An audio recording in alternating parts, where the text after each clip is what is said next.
السلام علیکم معلمین مکاتب، دھیان دیں۔ ناظرہ قرآن کے ساتھ ساتھ ہم سب کو عقائد اہل سنت، معمولات اہل سنت مکتب میں بچوں کو بتانا ضروری ہے۔ ہم عقیدہ اہل سنت پر اتنا ٹھوس اور مضبوط کر دیں بچوں کو کہ اپنے ایمان و عقیدے کی وہ حفاظت کر سکے ہر محاذ پر۔ دوسری بات یہ ہے کہ اہل سنت پر جو اعتراضات ہوتے ہیں،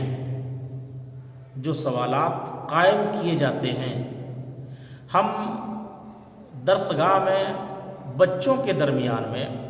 عقائد اہل سنت کو بتانے کے بعد ان سوالات کو بھی رکھیں جو دوسرے لوگ اہل سنت پر اعتراض کرتے ہیں۔ ان سوالوں کو درسگاہ میں رکھیں، اپنے بچوں کے درمیان میں رکھیں اور ان کا جواب بھی بتا دیں، تاکہ بچے درسگاہ سے نکلنے کے بعد جب آپ کا وہ مکتب چھوڑ دیں گے اور جب دنیا کے لوگوں سے ملاقاتیں ہوں گی،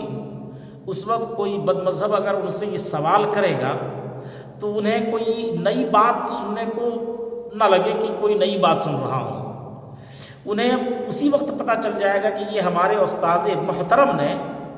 درسگاہ میں ہم لوگوں کو یہ سوال بھی بتایا تھا، یہ جواب بھی بتایا تھا۔ اس کو کوئی اجنبی سوال نہ لگے۔ سمجھ رہے میری بات؟ جب آپ کے درسگاہ سے بچہ نکل جاتا ہے اور آپ ان سوالوں کو نہ بتاتے ہیں نہ ان کے جواب بتاتے ہیں، تو بچہ جب باہر نکلتا ہے اور جب یہ سوال سنتا ہے تو انہیں اجنبی سا لگتا ہے اور عجیب و غریب معلوم ہوتا ہے، اور پھر اس کا ذہن خلجانے میں مبتلا ہو جاتا ہے۔ اس لیے بہتر یہ ہے کہ عقائد اہل سنت و معمولات اہل سنت کو بتانے کے بعد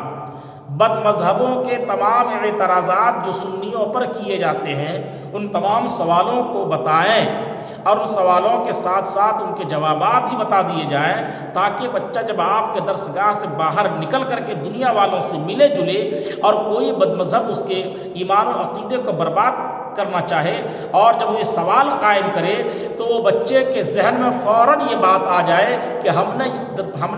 اپنے استاذ محترم سے یہ سوال سنا تھا اور اس کا جواب یہ ہے۔ فوراً اس سوال کو سنتے ہی وہ جواب دے دے گا اور اس شیطان مردود سے اپنے ایمان و عقیدے کی حفاظت کر لے گا۔ اس لیے ضروری ہے ناظرہ کے ساتھ ساتھ عقائد اہل سنت، معمولات اہل سنت ضرور ضرور ضرور بیان فرمائیں، تاکہ ایمان